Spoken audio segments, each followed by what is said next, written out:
नमस्कार दोस्तों, आज के हफ्ते के हमारे किताब का नाम है your faith is your fortune by Neville Goddard, यानी हमारा विश्वास ही हमारा भविष्य है। इस किताब में नेविल गोदार्ड फेथ यानी विश्वास के बारे में कहते हैं कि यही एक बात है जो हमारे सारे डाउट्स, सारी गलतफहमियां, सारे डर को मिटा देता है। हमारे सबकॉन्शियस माइंड में जो भी ताकत, ज्ञान, स्किल पड़ा है, उसे यूज करने के लिए हमारे पास एक चाबी है और वो है विश्वास। हम जो भी लक्ष्य पाना चाहते हैं उसे विजुअलाइज करके, उसे महसूस करके हमें बस इस बात पर पूरा विश्वास रखना जरूरी है। यही एब्सोल्यूट फेथ यानी पूरा 100% विश्वास हमें हमारे लक्ष्य तक पहुंचाता है। हमें अपने आप सही रास्ते, सही लोग, सही मौके मिलने लगते हैं जो हमें हमारे लक्ष्य की ओर लेकर जाते हैं।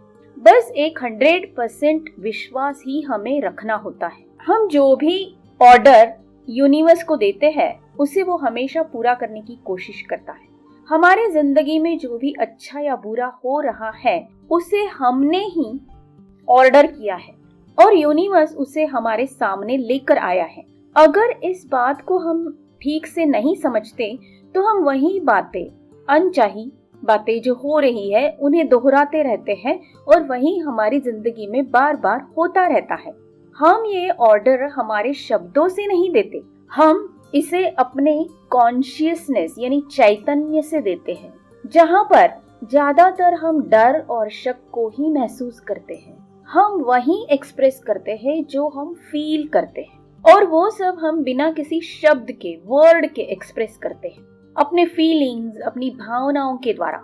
और जो भी फीलिंग्स और भावनाएं, इमोशंस हम एक्सप्रेस करते हैं वही हम अपनी जिंदगी में पाते हैं। इसलिए सबसे पहले तो हमें इस बारे में सोचना बंद करना होगा कि जो भी हम चाहते हैं उसके लिए हम लायक यानी वर्दी है या नहीं।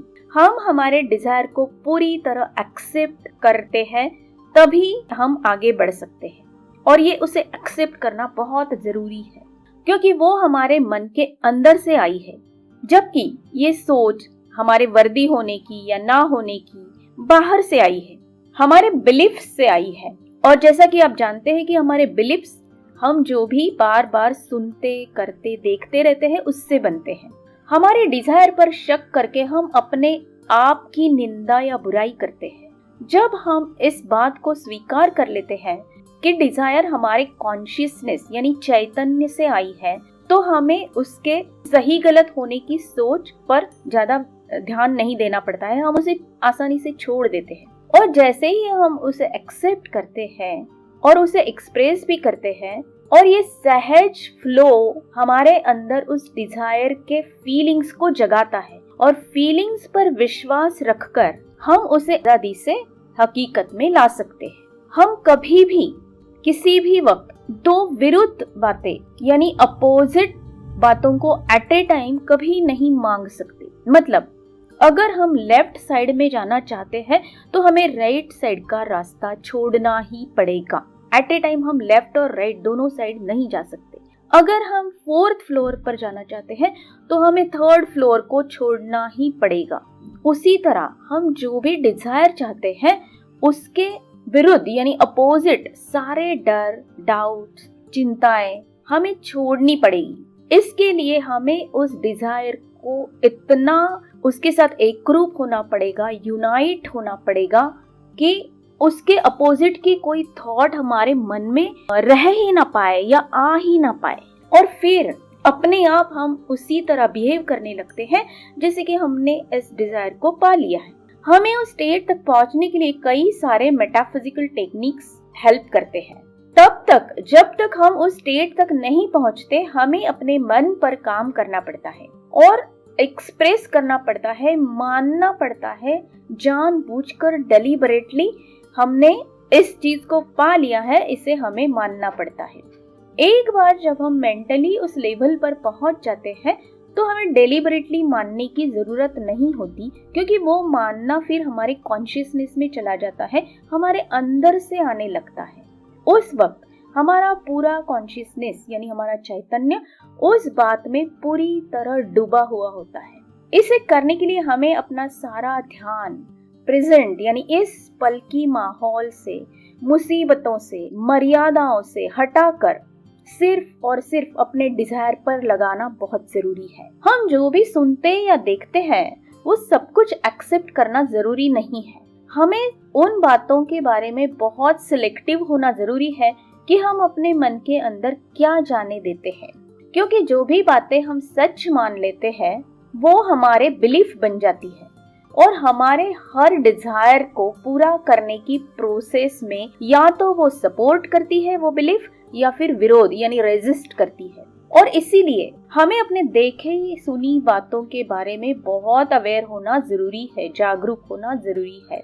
नेविल गोदार्ड हमारे मन के 12 क्वालिटीज बताते हैं। अगर इन 12 क्वालिटीज को हम जान लेते हैं, अच्छे से समझ लेते हैं, तो हमारे लिए आसान हो जाता है कि कैसे हम सिलेक्टिव हो जाए और उस पर अपने फेथ यानी विश्वास को बढ़ाए जो हम लक्ष्य पाना चाहते हैं उसके बारे में। ये 12 क्वालिटीज को हम कंट्रोल और डिसिप्लिन कर सकते हैं, यानी उसे हम नियंत्रित कर सकते हैं और इन क्वालिटीज को हम अनुशासित भी कर सकते हैं। अगर हम उन्हें कंट्रोल और डिसिप्लिन बनाते हैं, मतलब मन को उसके क्वालिटीज के द्वारा अगर हम कंट्रोल करते हैं, तो हमारी हर कमांड मन मानना शुरू कर देता है और फिर उसे आसानी से हकीकत में लाना हमारे लिए पॉसिबल हो जाता है। तो आइए देखते हैं कि ये कौन सी 12 क्वालिटीज है और कैसे हम उन्हें अनुशासित यानी डिसिप्लिन कर सकते हैं। तो पहली क्वालिटी है सुनना।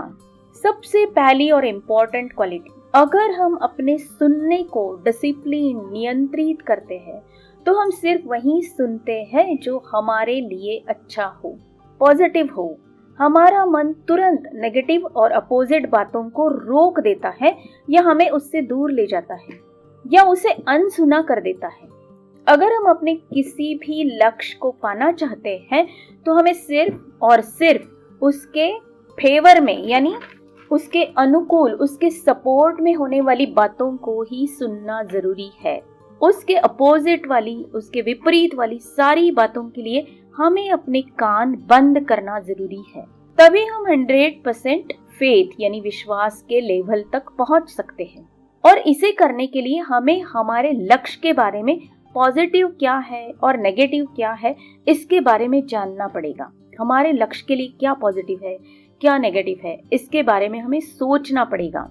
फॉर एग्जाम्पल, अगर हमें बहुत सारे पैसे कमाने हैं तो हमें पैसों के और पैसे वालों के बारे में बुरी बातों को बिल्कुल ही अनसुना करना पड़ेगा। अगर हम अच्छे रिश्ते बनाना चाहते हैं तो रिश्तों के बारे में सारे गलत विचार हमें छोड़ने पड़ेंगे, या फिर जिस व्यक्ति से हम रिश्ता बनाना चाहते हैं तो उसके विपरीत या उसके विरुद्ध सारी बातों को हमें अनसुना करना पड़ेगा। बीमारी से अगर हम ठीक होना चाहते हैं या दूर रहना चाहते हैं तो हमें इसके बारे में ना सोचकर सिर्फ और सिर्फ हेल्थ यानी स्वास्थ्य के बारे में सुनना होगा। इस तरह से हम अपने सुनने की क्वालिटी में डिसिप्लिन लाकर अपने फेथ की लेवल को बढ़ा सकते हैं। दूसरी क्वालिटी नेविल गोदार्ड बताते हैं कि उत्साह यानी करेज। अगर हम सिर्फ सुनने की क्वालिटी को कंट्रोल करते हैं तो अपने आप हम ये सेकंड क्वालिटी यानी उत्साह को बढ़ा देते हैं। उसके लिए हमें कुछ करने की जरूरत नहीं पड़ती, क्योंकि जब हम सिर्फ अपने लक्ष्य के अनुकूल यानी फेवर में जो है वही सुनना शुरू करते हैं ना, तो अपने आप हमारा मन लक्ष्य के प्रति उत्साह बढ़ाने लगता है और हमें उसकी ओर लेकर जाने लगता है। तीसरी बात है राय बनाना या जज करना। मतलब किसी भी व्यक्ति, घटना या चीज के बारे में सही राय बनाना बहुत जरूरी है, उनके लिए नहीं, अपने खुद के लिए। घटना चाहे कितनी भी बुरी लगती हो, लेकिन हर बुरी बात में कोई ना कोई अच्छी चीज, कोई ना कोई अच्छाई जरूर छिपी होती है। अगर हम उस अच्छाई को ढूंढने का नजरिया डेवलप करते हैं, एटीट्यूड डेवलप करते हैं, तो हमें हर बात में पॉजिटिव बातें नजर आने लगती है और हम उसके बारे में गलत राय बनाना बंद कर देते हैं। ये हमें अपने खुद के लिए करना है, क्योंकि जब हम गलतियां ढूंढने की आदत डालते हैं तो हम खुद को भी नहीं छोड़ते और सिर्फ नेगेटिव पर ही ध्यान देने की आदत हमें पड़ जाती है, जो कि हमारे हर लक्ष्य को भी एक हर्डल की तरह दूर रखा करती है। इसलिए हर बुरी लगने वाली बात के बारे में सोचते वक्त अपने आप से ये सवाल पूछना शुरू कीजिए कि इसमें क्या अच्छा है। जो भी थोड़ा सा कुछ भी हो सकता है कि कोई छोटी सी बात भी आपको अच्छी नजर आए, पर उसी पर ध्यान देने की आदत डालना हमारे फेथ की लेवल को स्ट्रॉन्ग करने के लिए बहुत जरूरी होता है।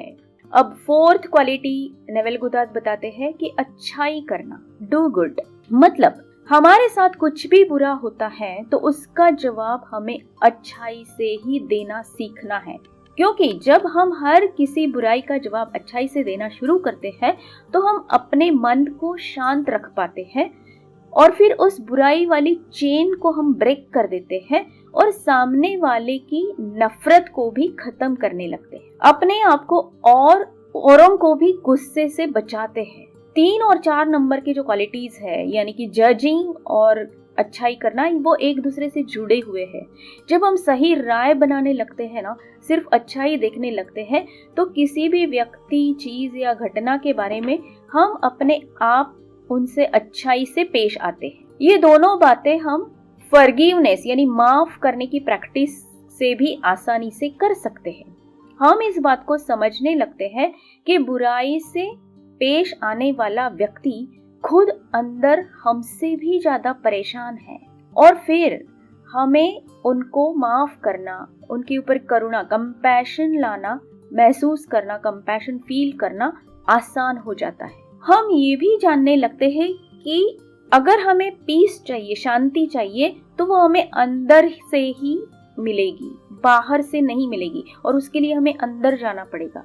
तो अंदर जाने के लिए दूसरों के साथ का इंटरेक्शन हम जितना कम कर सकते हैं, तो जब हम किसी बुराई को अच्छाई से पेश आते हैं तो अपने आप वो आगे बढ़ना, बुराई वाली चेन खत्म हो जाता है और हम शांत महसूस करते हैं।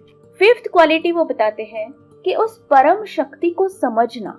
जब हम ये बात समझने लगते हैं कि हम उसी परम शक्ति के अंदर रहते हैं और हमारे अंदर भी वही शक्ति मौजूद है, तो उसी तरह इस शक्ति को जब हम महसूस करने लगते हैं तो उसी तरह इस शक्ति का औरों में भी वही बात हम देखने लगते हैं कि हर कोई इस शक्ति के अंदर रहता है और इस शक्ति उनके अंदर भी है।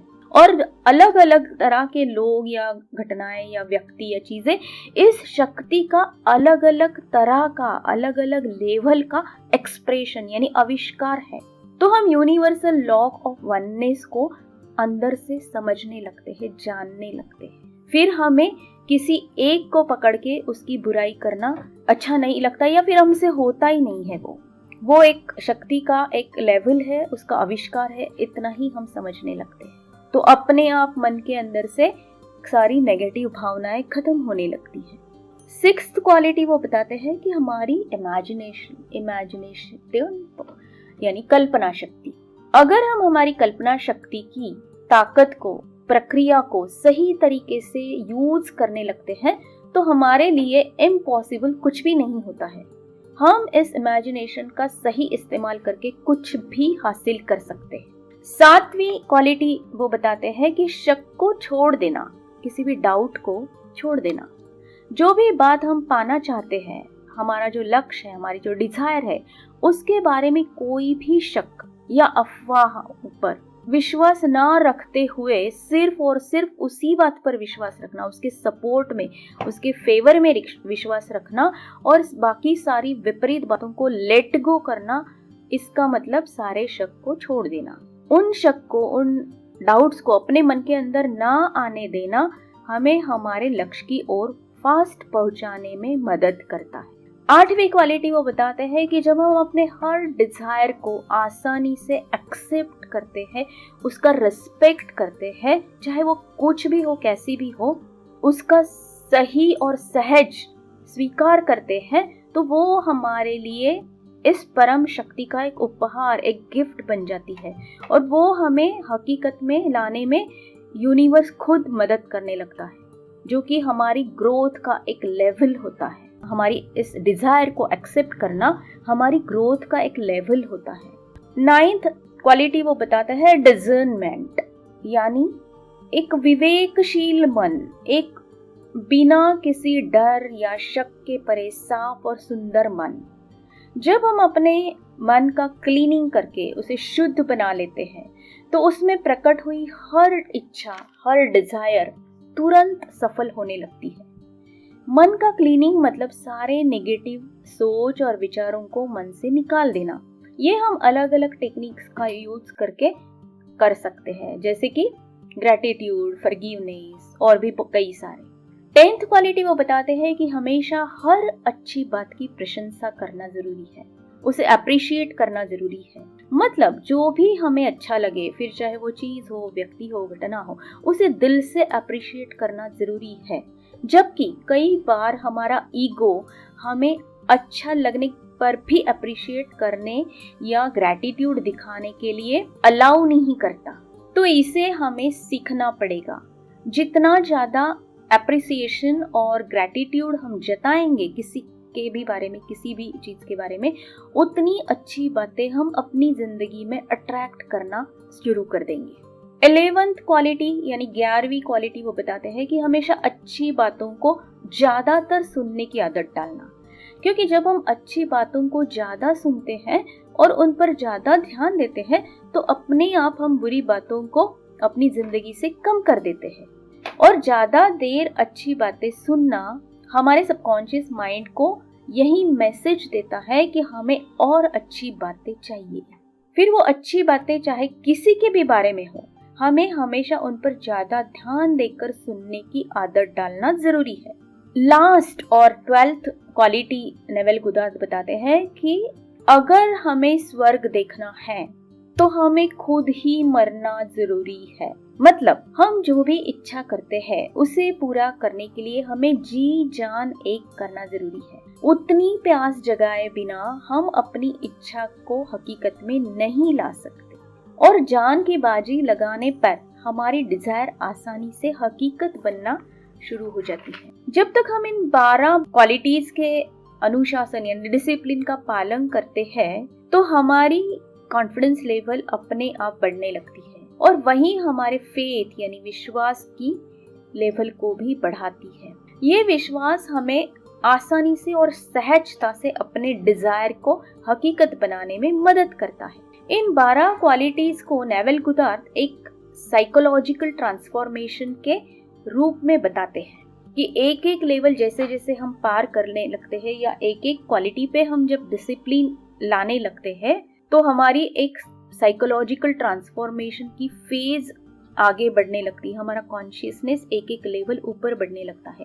ये हमारा इनर ट्रांसफॉर्मेशन है, अंदर से बदलना। और ये कैसे होता है इसके बारे में ये नेवेल गुदार्द ने वर्णन किया है कि 12 क्वालिटीज को अगर हम धीरे धीरे डिसिप्लिन करते हैं, नियंत्रित करते हैं, उस पर ध्यान देते हैं, उसके बारे में अवेयर हो जाते हैं तो अपने आप हमारा ट्रांसफॉर्मेशन शुरू हो जाता है, हमारा आगे बढ़ना शुरू हो जाता है। और जहां हम हायर एनर्जी लेवल पर, वाइब्रेशन लेवल पर पहुंचते हैं, मेंटल लेवल पर, कॉन्शियस लेवल पर, तो अपने आप हमारी सारी जो डिजायर्स है उनके बारे में हम 100% फेथ भी, विश्वास भी रखना शुरू करते हैं।